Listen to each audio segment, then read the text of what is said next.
It's time for painting.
It's not catching. Yeah, you stuck it on, man. I know, but stick it somewhere it's not gonna. Have you not got an overhead? I'll do. Overhead. No, well, I tried to minimise the amount of gear I brought. Oh, I could have shut brought the boom up. mic as well. We know.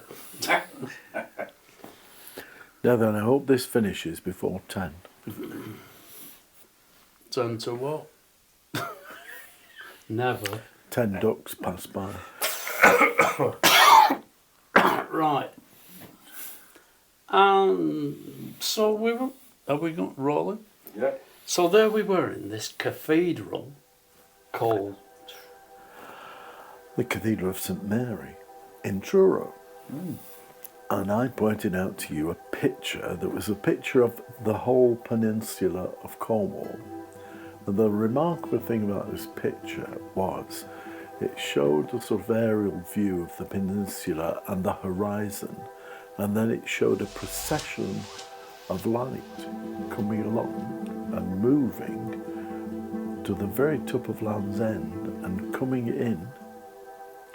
And these lights settled in various places, and these lights were representing all the Celtic saints who came bringing their light of Christ to the church in Cornwall.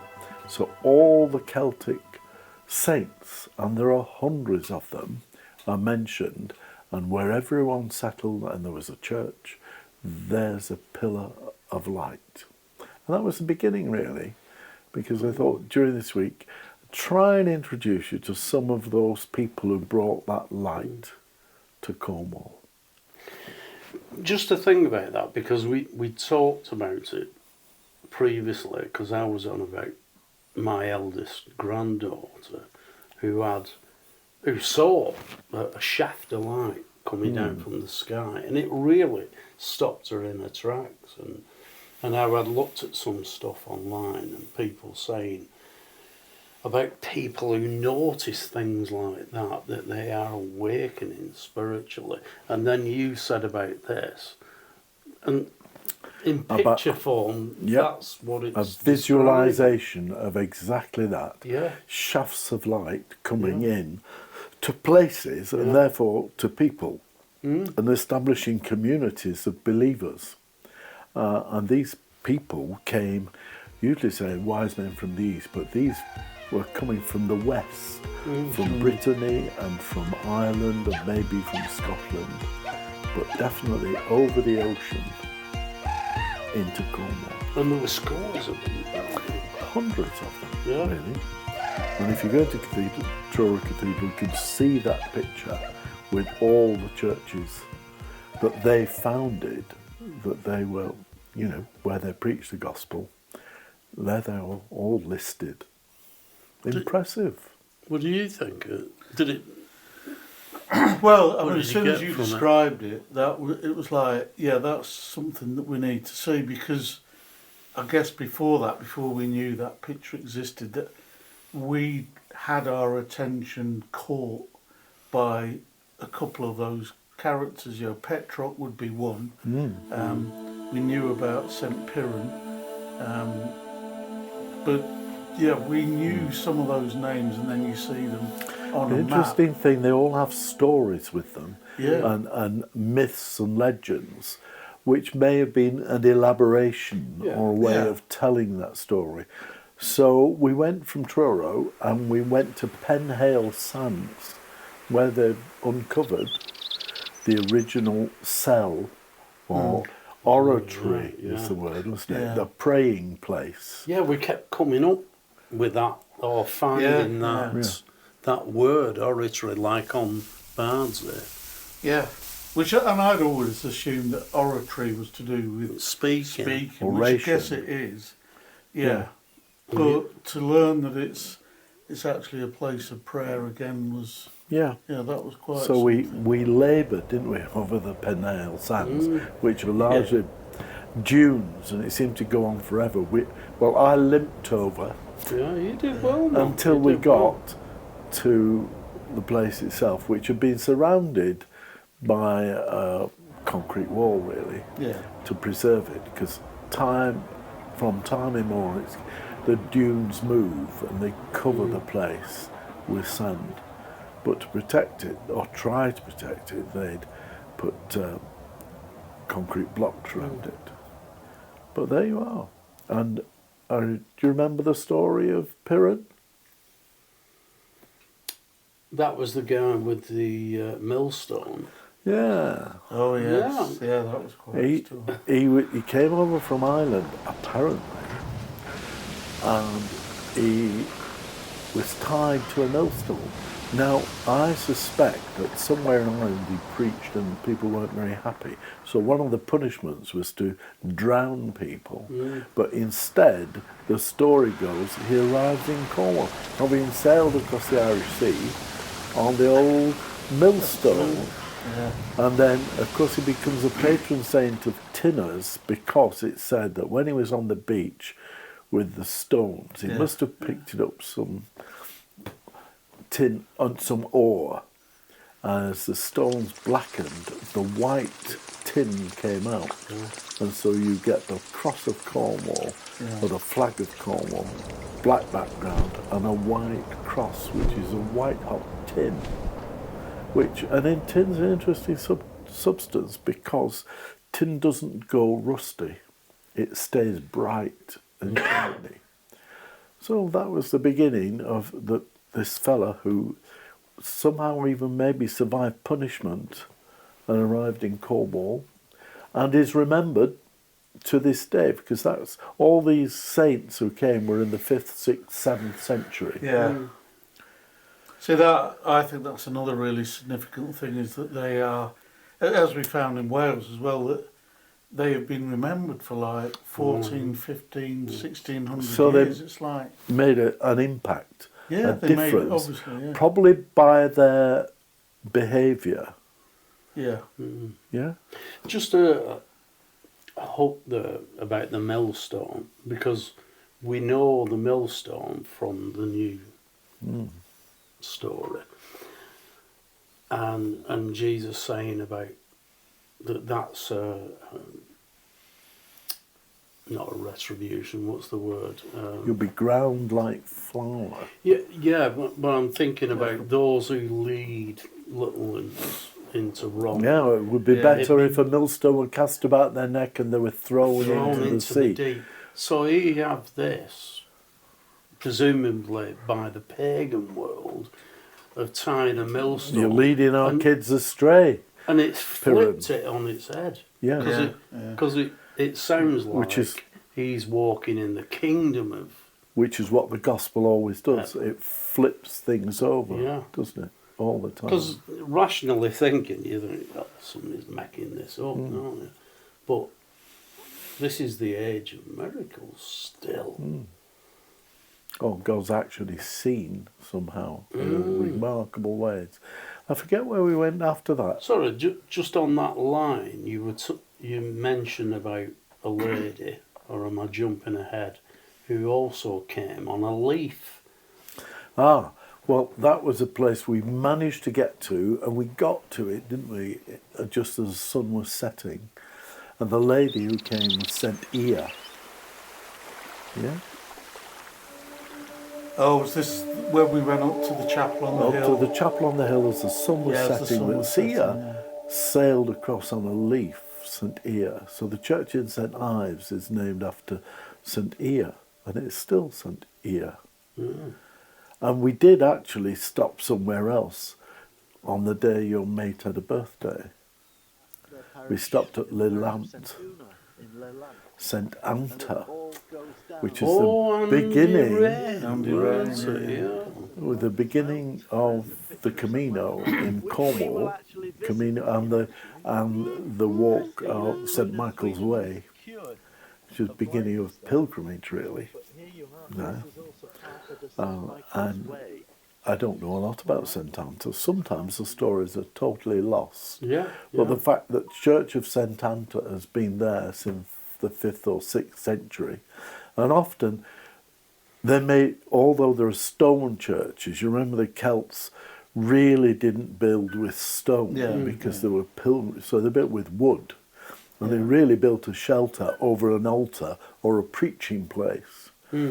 So the fact that people bothered later on to heave great stones around is quite significant. So we've gone from St. Piran, and you mentioned Petroc early on in Bodmin. Yeah. Piran, Petroc, Anta, Ear, and then we went along the coast, and it was a Saturday. Do you remember what they were doing in that church? We went to a funny church. Began with Z. Yeah. Yeah, Zeno. It was, the church was at Zena, but the saint was something else. Solstice, maybe St. Uni, I don't know. But we'll have to look that one up. Yeah. Yeah, and But it was the bell ringing. They were dinging their dongas. Yeah. And weren't they? really giving it louder, weren't they? As Yeah. we were walking Well, up the because we thought it street. might have been a wedding, didn't we? Yeah. Yeah, but Yeah. there was But then bell it was ringing apparently- practice, and the lad Yeah, it from was, Preston Yeah. was the captain, and they were very welcoming. Yes. They were invited us. And in For a there break. were all sorts of interesting things. There was the story of Matthew Tribula, who had a wonderful voice, so wonderful, the story goes, that even the mermaid in the sea began to sit and listen because she loved to hear his voice. And he liked to sing to her down on the beach. And then one day, he never came back.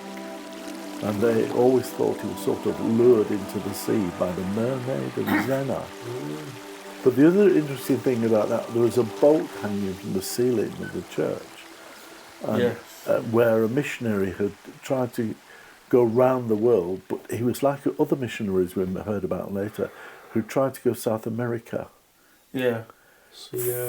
Tierra Tierra del Fuego, of the southern tip of, which is a heck of a journey. Land of fire, that means. Yeah, the land of fire. One of the things that struck us was a boat that went on a journey that was hanging. Yeah, it was hanging and up in the... And was, but this boat was to commemorate this schooner that wasn't that long ago, it was 200 years ago something. But there seem to be people are longing to go to a land without the gospel. Yeah. And then we did notice, and we did a fair bit of filming, because we noticed that there were two fonts in Zena Church. It's an ancient font. In the old days, a font was designed to be 18 inches wide, and a baby was supposed to be baptized within 3 to 5 days. And as a priest, we were instructed to use our elbow to break the ice before plunging the baby 3 times into the water. One was very ancient, and we talked about the significance of the font, and then we looked at the other font, and I started talking to you about what happened on happens on Easter Eve. Night of the year when you think about baptism is Easter Eve, and on Easter Eve the whole people get together and they listen to the history of salvation. The priest does all the scripture readings from Genesis right to the resurrection. Yeah. And then all the palm crosses from the Sunday before are all gathered with kindling, and they strike a new flame, always from a flint, not a match.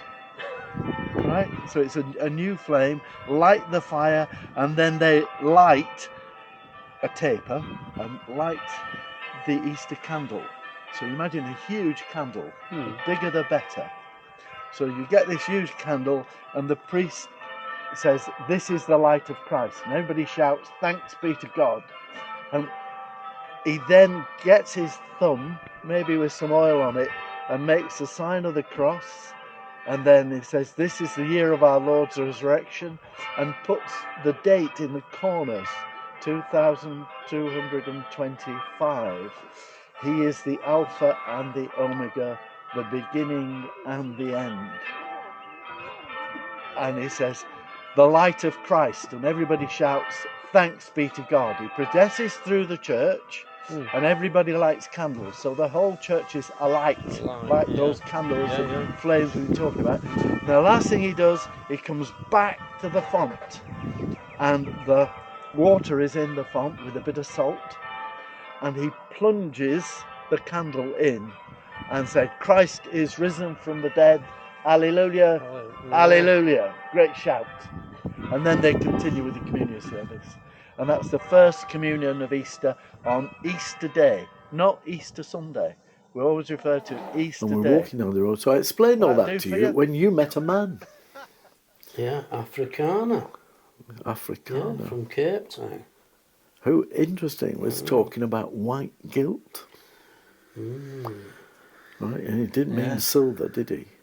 No, well, it was in relation to explaining that we were on this peace pilgrimage and the connection with Israel and Gaza, which he immediately identified with from his own heritage as an Afrikaner under apartheid. But I'd never heard of white guilt. that expression before. Yeah. And that's a story to be continued. I mean, it's because it's an aspect, isn't it, of white supremacy, white privilege, which we do hear about, but it belongs there. Talking about guilt. the purity of baptism and then how it's desecrated. Yeah. And then we meet this guy. Really cultural abuse of whole tribes of people. Yeah. And he'd awoken to it.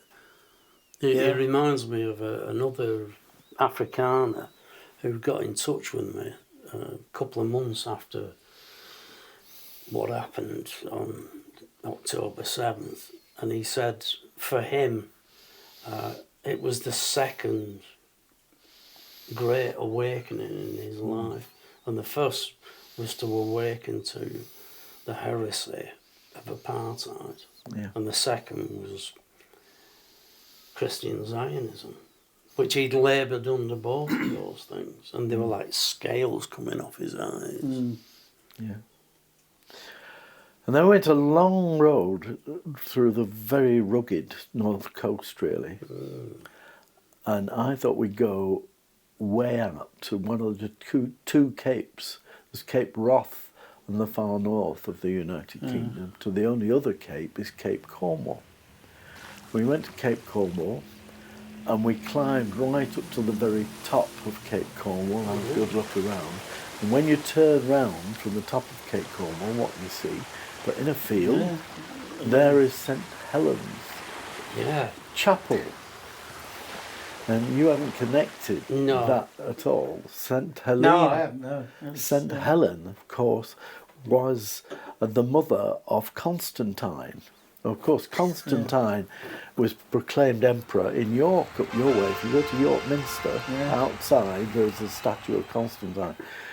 But he was proclaimed emperor, and because somebody explained to him that Jesus conquered death and everything by the cross. So when his armies went forth, he carried the cross before them and said, by this cross we conquer. And his mother was so impressed with that she said, if this cross is so important, I've got to go all the way to Jerusalem to discover the true cross. But way out in the west, there's this little chapel of St. Helen, St. Helena, who is the mother of Constantine. It just shows how far back it goes, right at the beginning of authorised Christianity, when Christianity became legal. So that little chapel is there out in the west. So how on earth did some Celtic saints who'd maybe been to Jerusalem themselves and was impressed by the journey of this old mother who'd gone, right? And yet, seeing how Spartan that was, and having been through the labyrinth of the Holy Sepulchre in Jerusalem, which she's purportedly discovered. Well, yeah, and the sort of patron of it, with all its problems and whatever. But to see that little chapel, that did things to me. On the Isle of Man, they call all those things keels. Now, there's another place to visit. On the Isle of Man, it's also got a lot of Celtic saints. All facing the sea, there are these rectangular keels where a priest would live. And again, they're oratories. People would gather outside the oratory, really. But so is that related, like, to the word cell, kel, keel? yes. Yeah. But seeing that, there was something really basic and authentic about it that is so diametrically different to to the Holy Sepulchre, the Gothic glitz and all the wrong take on following Jesus with the sword, you know, that the son had the big vision of. You know, that's so opposite Jesus, isn't it? You know, and they're in that little field, seeing that, it was like, we're getting back to it here. Yeah. The remoteness of it. So we broke a bit of bread We did. and offered some wine. To be the body of And Christ. remembered, made anamnesis, remember the Jesus event. Feed on him in your And if you remember, we drove up that narrow riding road into St. Just, another Celtic saint. Yeah. And as we got to the top and parked, we came to the Plan and Gwarry, the Plan. There are lots of plans in Cornish villages. But the importance of the Plan and Gwarry was that this is where the mystery plays were delivered. right, yeah. So the gospel, so you didn't have a written word, you played out the stories of the Old Testament, the New Testament on the plan, and people sat round. So it wasn't so much preached, it was acted out, which is another way of making a past event a present reality. And there was a family playing. There was a family play. Because we went for our lunch round the corner. Yeah, but didn't before we went for our lunch, we did something else. we did. We went into the Church of St. Just, Just. but there was a Roman pillar with a Christian symbol on, and it was something like Senecus or something. You'll have to look that up. Yeah, Dan got that. You were reading it on the side. Yeah. There was an inscription in. You will have a front, but it was photograph on the and side. pictures of all that. But we were talking about the rood screen, which That's used to right, go yeah, the across, holes in and the the rood, the holy rood, Yeah. is the wood on which Christ was crucified. But the rood screen used to go between the holy place where the people sat, but the rood screen always had Jesus on the rood, on the cross, with Mary on one side and St. John on the other. Because Jesus said, "Son, behold your mother, mother, behold your son." And if you remember that, you were quite impressed with food that was around. And in fact, Yeah. you found this in a lot of churches, haven't Yeah, you? we We've been did in. see it in a few, but there they had fresh food, didn't they? Yeah, It like was the- cabbages and cabbages and parsnips. parsnips. Yeah, but what did they call it? The gleaning. Gleaning. Yeah. The gleanings from the Yeah. fields. Little cabbages, little Yeah. stuff that had been, because we're in a very rich agricultural area. But it was there for people who needed and Anybody help to pick themselves. up if you want some vegetables or this, that, the Yeah. other. But There's you're all- retapping scripture, aren't you? Yeah, It's not just flat on the page. So these are not dead churches. You can eat it. Well, these churches we've been in have been very much alive. Whatever people say about the church declining, actually, it doesn't matter. Whoever's in those churches now is still very much alive and well. Yeah, they and weren't active. musty. No. And Do you know, on the going back to the fonts and so on, John, I remember in quite a few churches, usually somewhere near the entrance, there'd be a stone bowl, and they were dry every time. I said it was very sad. I kept putting my hand in. Yeah. Because in the old churches, although you'll see it explained in the film about the holy water of baptism being printed, some of that water would be put in a bowl by the door, and of course you entered the body of Christ, or the church proper, not the building, through baptism. So when somebody comes in, and it's still the same in quite a lot of churches, especially Catholic churches, you dip your hand in the door, in the bowl, and just get a bit on your hand and make the sign of the cross, because the sign of the cross was made on you at your baptism. Yeah. So it was to remind you of that. As you enter, not a superstition. No.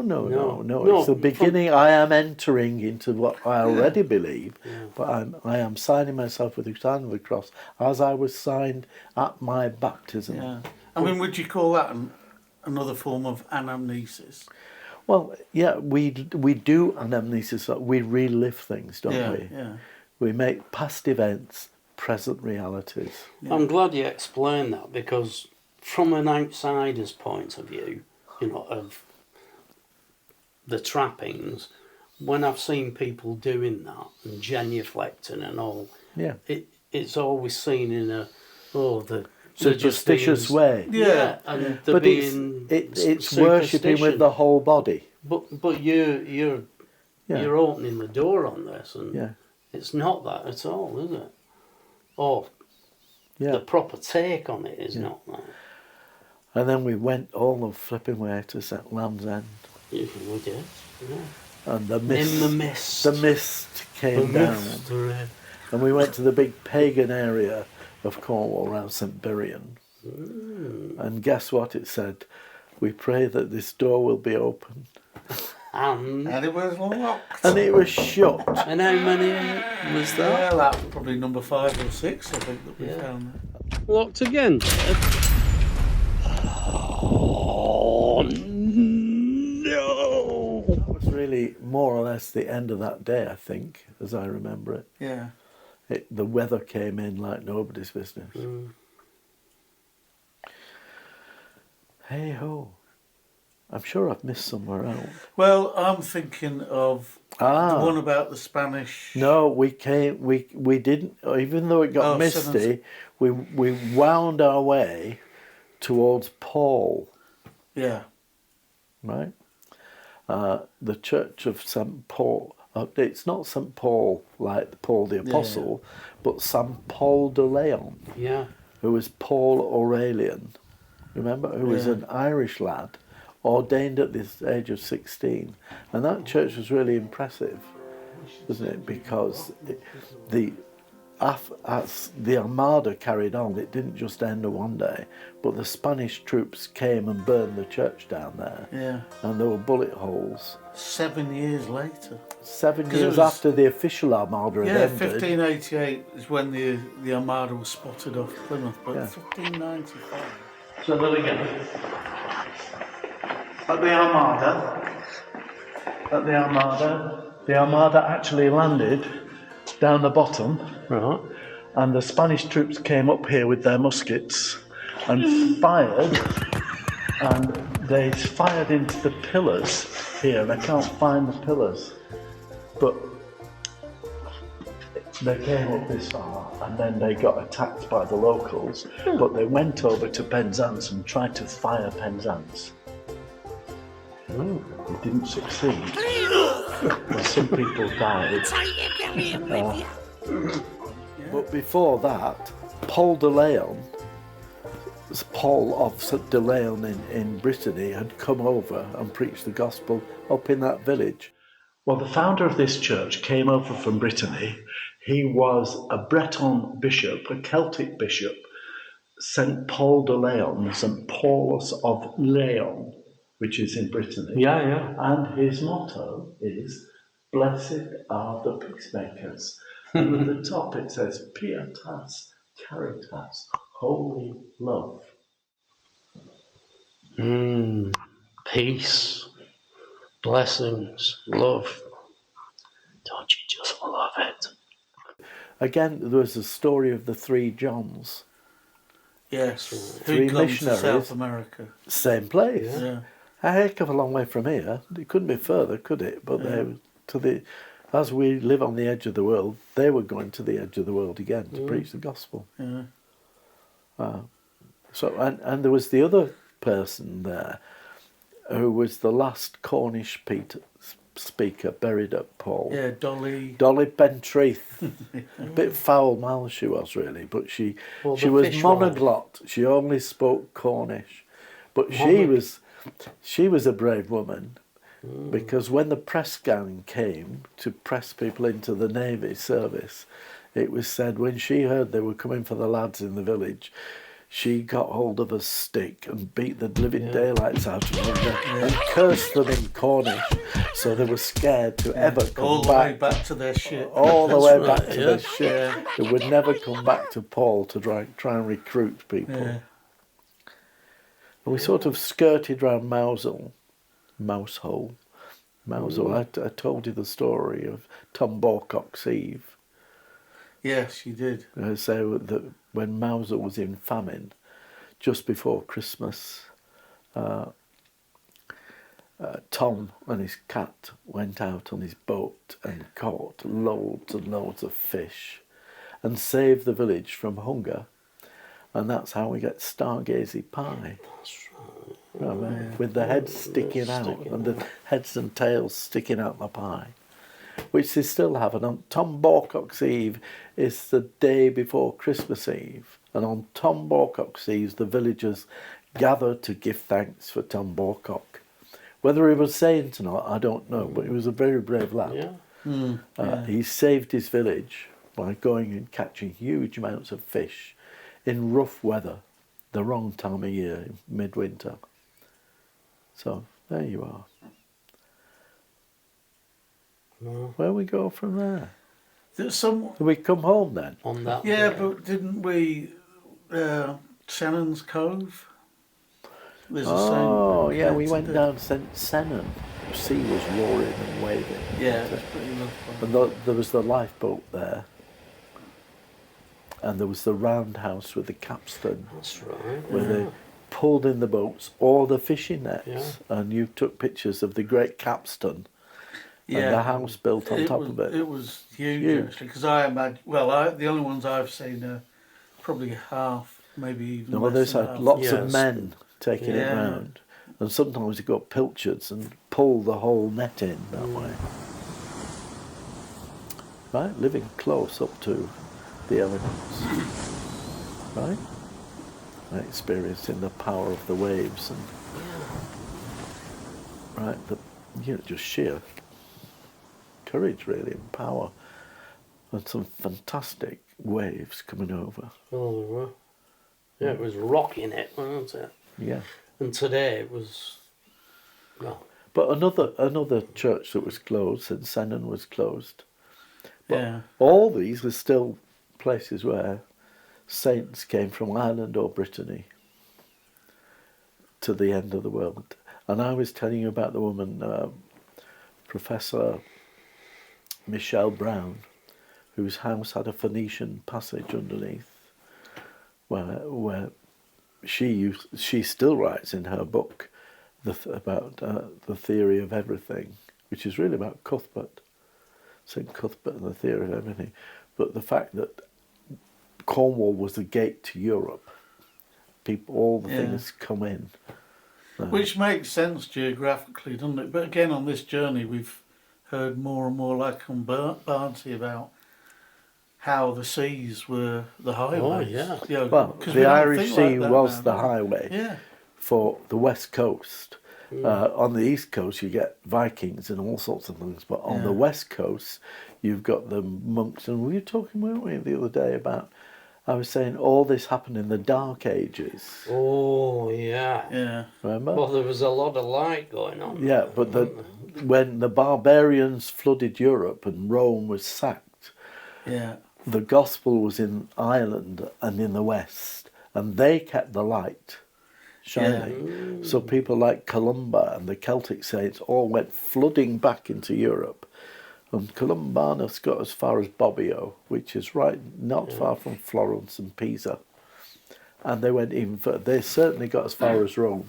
And Celtic missionaries did go to Constantinople, because if you go in the great mosque, Constantinople, there are runes, because they didn't have alphabets like we did. They had standing stones with marks on. That's right. Yeah. So there are runes in sense of fire. Yeah, me and Annie and Laura, we went there. Yeah.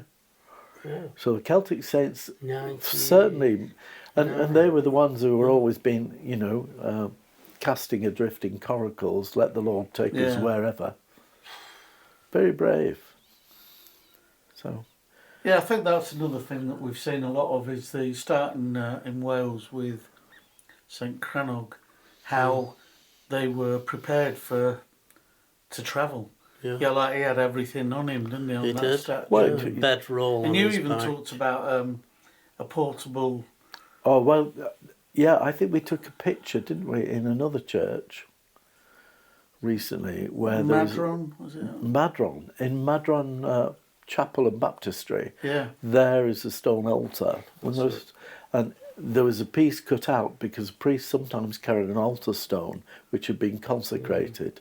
Yeah. So whatever table he put it on, they either inserted it and that became the sacred table, but really an altar of sacrifice. Like a pizza plate, a pizza. Well, they were. Yeah. And they'd always have 5 crosses on. 5. Why was that, do you think? Never thought Right. of it. Hands, feet, Oh. and sign. Yeah. So an altar stone would have 5 crosses on. Yeah. That's how you recognise. Not any old stone. Was it on Sunday morning? We went searching for St Madron's well. Yes. And it was a very pagan little passage where pagans were handing favours. But we found the well and we found the baptistry, which was in a corner. And the altar stone was there with the place for the original altar stone. And round the sides were the seats for people to sit. Yeah. Yeah, and outside there were those channels or leaks, weren't there, where the water could come in and out. But that's one of the places we've been to where there were other people going to this very out of the way place, and we were. Yeah, it was like people are somehow drawn to this. These places without really knowing why. I remember at St Birian telling you that Celtic churches were surrounded by a circular wall. Yes, yeah. Right? And the circular wall, well, I've done it myself. If you are going to consecrate a place, you get your staff and you stand there and you inscribe a circle around, and that becomes the sacred enclosure, if you will, where the people are baptised and worship. I've done it on housing estates in Haslingden. I say, I claim this place. Yeah. For And God. again, you hear about that with some of the stories of the Celtic saints. Yeah. Well, they created a protective. I'm a successor. Yeah. There was a thing though when we were coming back from that Madron. The well. Yeah, as we were coming back from there, we were passing all those Trees ribbons with ribbons on, tokens. Daniel was Magic looking tree. at one though, weren't you? And you were talking about Oh, it was because you were saying that it was a somebody had left it for their son. yeah, and Yeah, and it said love from mum and dad. didn't it? I take you right back though to Bardsey. Mm. Because I said to you, when you came off the boat at Bardsey, Did you leave a stone on the cairn by the church? No, As we people didn't, leave a but stone, Yeah, yeah, they leave a token. yeah. Yeah. Because that probably that river was considered a holy well. Yeah. Yeah, Yeah. No, what we were getting at was like the need of modern people To do to somehow, re-tap in a way. And how sad it is that the church has lost that voice Well, in a lot of places. Yeah, I was saying That they wouldn't go into the church, but they would be out here. they'd do with- something semi-superstitious. Yeah. But in a way, the Celtic Church always used those superstitions, whether it was Patrick with the eternal fire on Yeah. Tara, Yeah, right? on Tara. On Tara at Easter, right? To connecting with the pagan people. And I was saying at Berrien, one of our clergy was rather confrontational with the pagans. And I said, no, you shouldn't be confrontational with them. You should say, they're acknowledging life and nature. And people still do that and think of something beyond or over, above or within. Yeah, And that's where we say, but the real life, that brings everything, is God in Christ. yeah. Right? So there should be an imperative to modern day followers of Christ. Yeah, we should to be tell the story better. Yeah, we should be able to say as things die and rise naturally, so we die and rise. Yeah. We did go to the pre-Christian 800 years or 8,000 800 years before Christ Yeah. to the ancient village where it must have been rough, and we went in the Fuge, which is the storage tunnel. That was. But something. even there, you see, it was Sunday, wasn't it, at lunchtime? Yes, and it what was, happened? We saw loads of families coming just coming for a walk. Yeah, Yeah, but and a actually they all picnic. brought their picnic. Yeah, they did. Yeah. Yeah. So there's a need to go to places. Yeah. Because I remember, I can't remember which church it was in, but I mean, I think what you're saying is right, that people have a need to go somewhere and kind of locate Connect. their emotions to a place, like a son they've lost or whatever it might be. But there was one of the churches we visited, and you were saying about if the Orthodox Church doesn't meet the needs, then I always say, yeah. it was my opinion. I said it in Paul Church, didn't Yes, I? yeah. I said if people leave Orthodox religion, it's because somehow the Orthodox religion isn't satisfying a need. yeah, And if the Orthodox religion becomes rigid, people have different ways of expressing their faith and their worship. We need to be totally inclusive. So if there is going to be unity among Christians, there has to be acceptance and respect that people that's right. have different spiritualities, even if they have the same connectedness. And remember I used that word and said, I hate the word tolerant.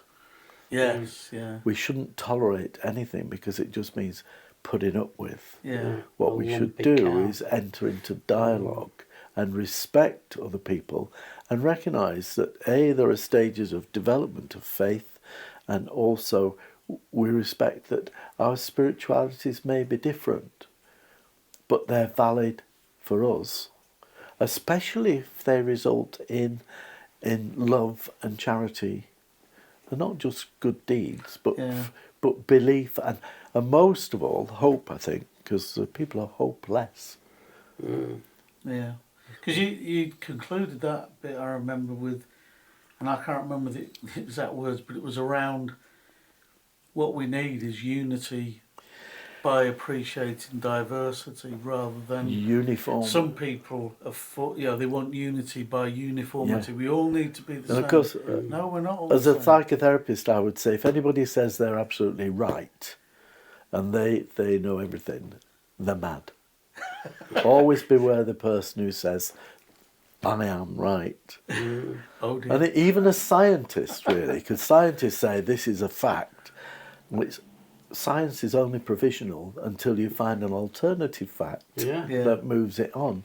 And people say, oh, I'm scientific, I can't believe all that religious nonsense. No, you're a great believer in science, actually.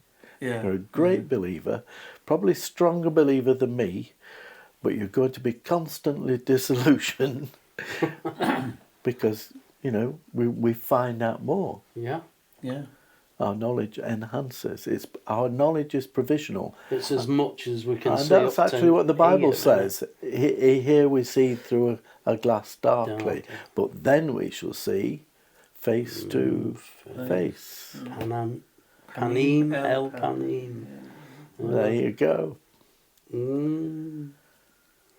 Yeah. And does that bring us more or less to today, or have I missed something else? No, yeah, there was something else I was thinking about before when Nick said to you about how it's been really good going around with you because you've explained things that either I didn't understand at all, or as you said, you might view as superstitious. But there was a thing you said, I think it was the first night we were here, about putting on the robes. Oh, vestments. Yeah, the I vestments. said people think we're always dressing up.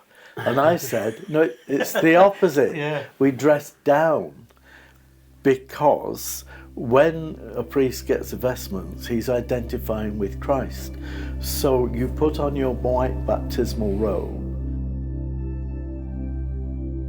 and it remind me of your baptism. Put up your cowl. This is the helmet of salvation. You gird yourself about with truth.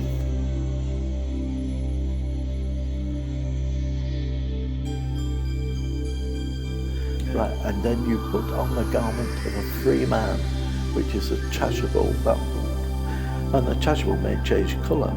But once you do that, the priest is reminding themselves, my personality does not matter. I am wearing the robes of a free person. I'm only liberated in Christ. So I am now identifying with the priesthood we all have, but with Jesus. And all priests were baptized as priests in the Church of God, not the Church of England, after the order of Melchizedek, who prefigured Jesus, and this mysterious figure was met bearing bread and wine.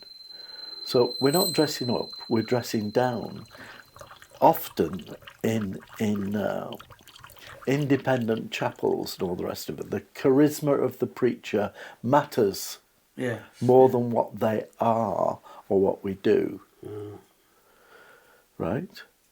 And we do not, we hope we're charismatic preachers as well, but really we're under authority, and that authority is the authority of Christ bestowed on through the grace or the Spirit as you of were orders. explaining that, I thought that insight was totally the opposite to the way I understood it, as if you like people are putting on these robes like And status. why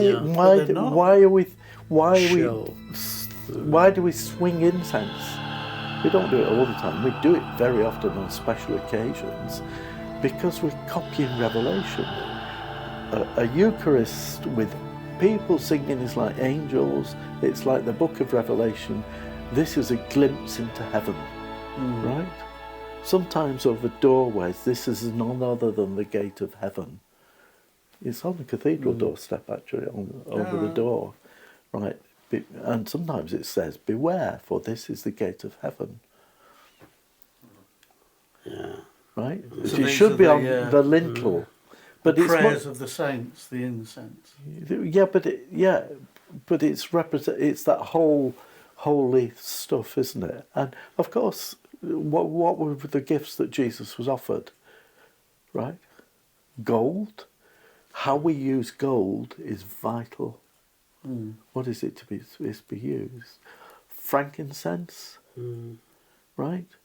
Resin for worship, representing ascending prayers. Myrrh, which represents really healing, but also mortality.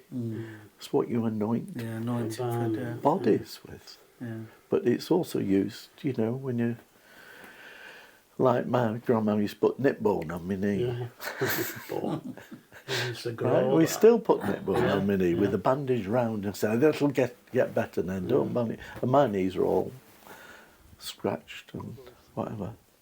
But well, the other thing that people put on, of course, is honey, isn't it, to heal wounds? Yeah. Myrrh is the I had same. a carbuncle here, and my gran put a poultice of honey Oh, on well, it. Paul, you wait, Oh, and it you wait until dragged it it bursts and it draws it, doesn't Yeah. it? Right? So, we're diverting. No, but it's all good stuff, this, that we just take as information and pass by, and it's like, And I've we need to revisit it. don't we? today we've had a quiet day, but we did go to St Michael's Mount, where I was saying this was an ancient monastery when this was a forest around St Michael's Mount, and the fishermen had some miraculous experience of St Michael, the archangel, appearing on top of the mount.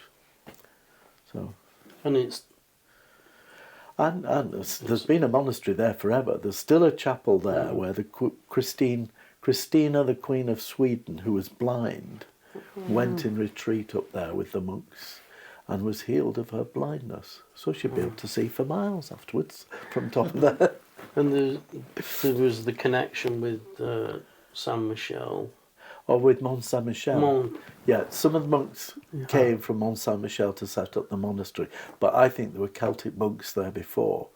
And next time, when it's summertime and it's really open, we'll have to go up and go into the chapel, because that's another experience. When there's a Diocesan pilgrimage to Llanderfynic Abbey, you'll have to come. I'll ring you up and say, would you like to join the Diocesan pilgrimage and see how the modern monks, because it's still there. So that abbey has been going from the 6th, 5th and 6th century to 2024. It's a bit of a time. Yeah. Right? Like you say, this has been a taster, hasn't it? Yeah, this is just that side. Next time you come, we'll do bottom side, if you will. It's not the Channel side; it's the South Atlantic, East Atlantic.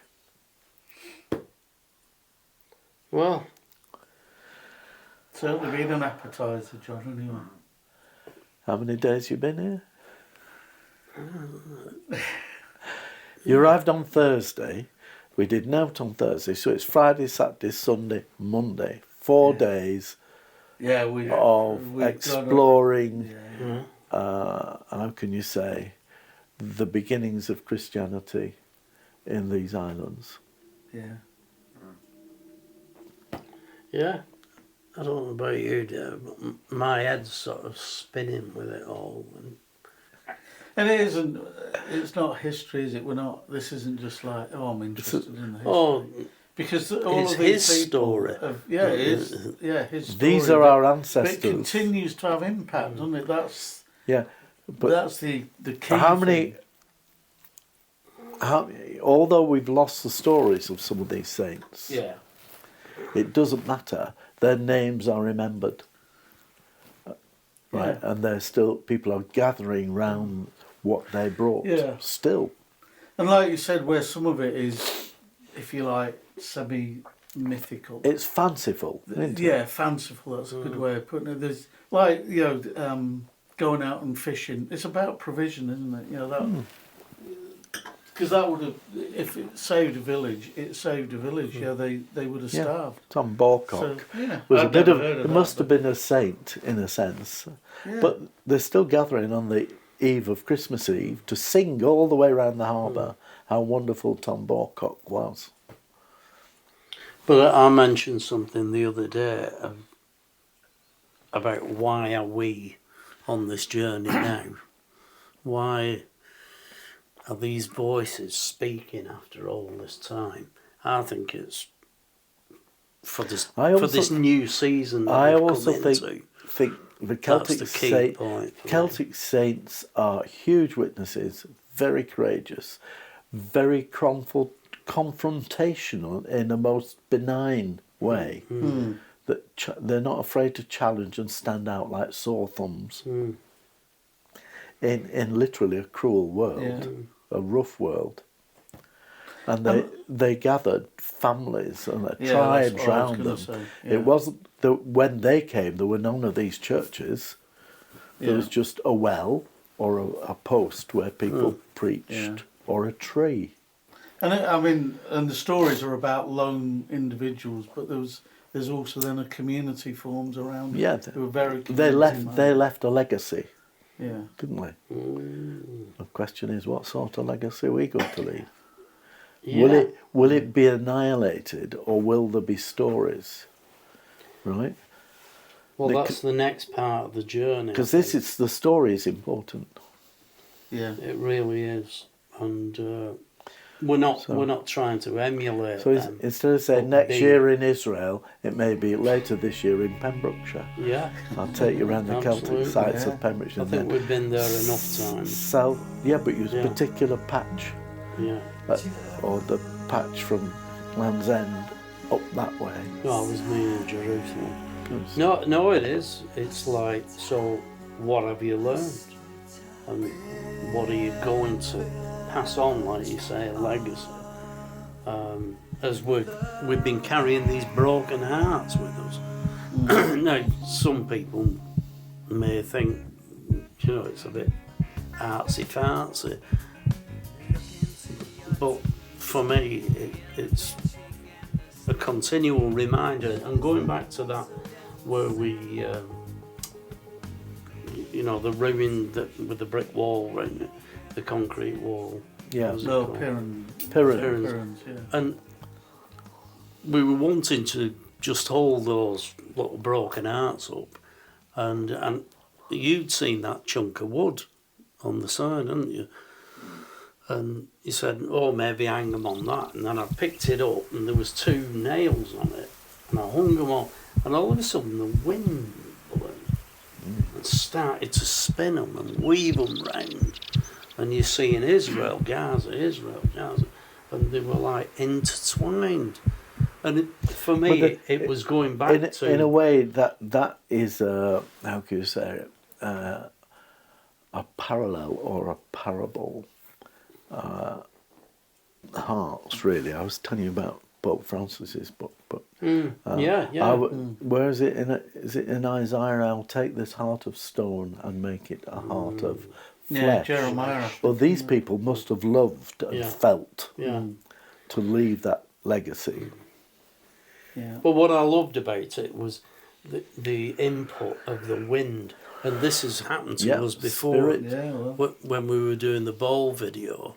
With the like bonfire of wood and all these instruments on, and all of a sudden we set the camera up, and all of a sudden the wind blew, and it threw the bongos round, and the cymbals started rattling, and it was just like, it's showtime. It was just me and Dave, and I walked into shot, and it was like creation was like saying, and I want to play it too. Yeah. And the bit I made out of the Easter vigil was when the priest blesses the water, he breathes over the water in the shape of a cross. Yeah.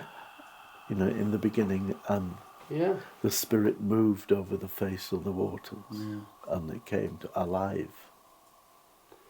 Yeah, and I think those are the things that we need to pick up and emulate, like following the geese. Come on, John. Can't miss this one. Wait for me! It's also a bit like Ezekiel. Dem bones, dem dry bones. Can these bones live? But they do. That's what Annie said. In a sense, these historical things brought life, and they're still moving people in different ways to think, wow, would I go across that sea in that weather?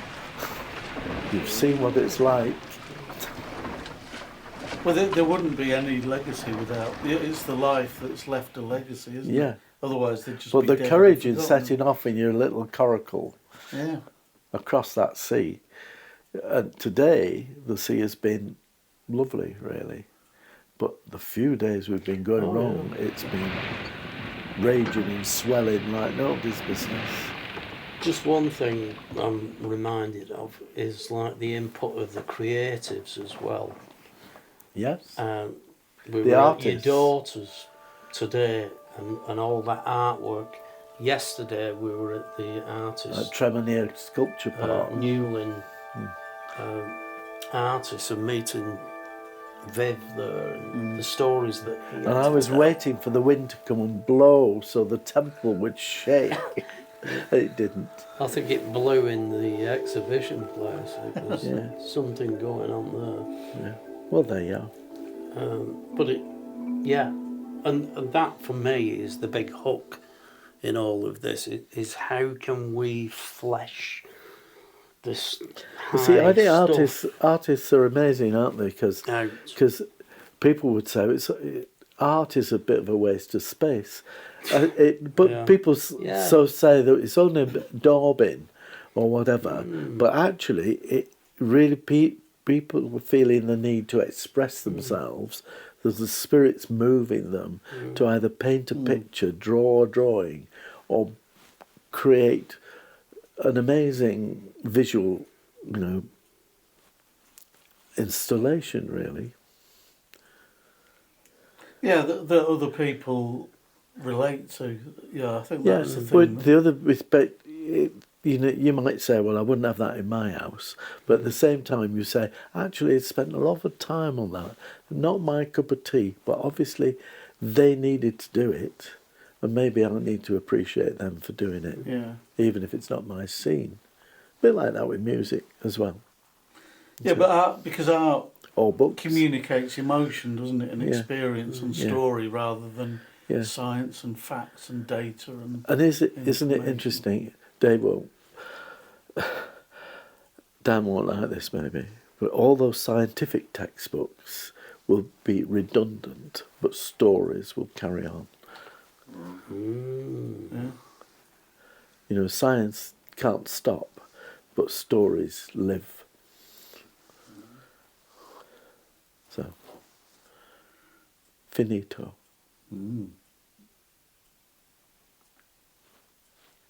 That's a wrap. You had the last word, man. No, that's it, isn't it? Yeah. There you are. Thanks, John.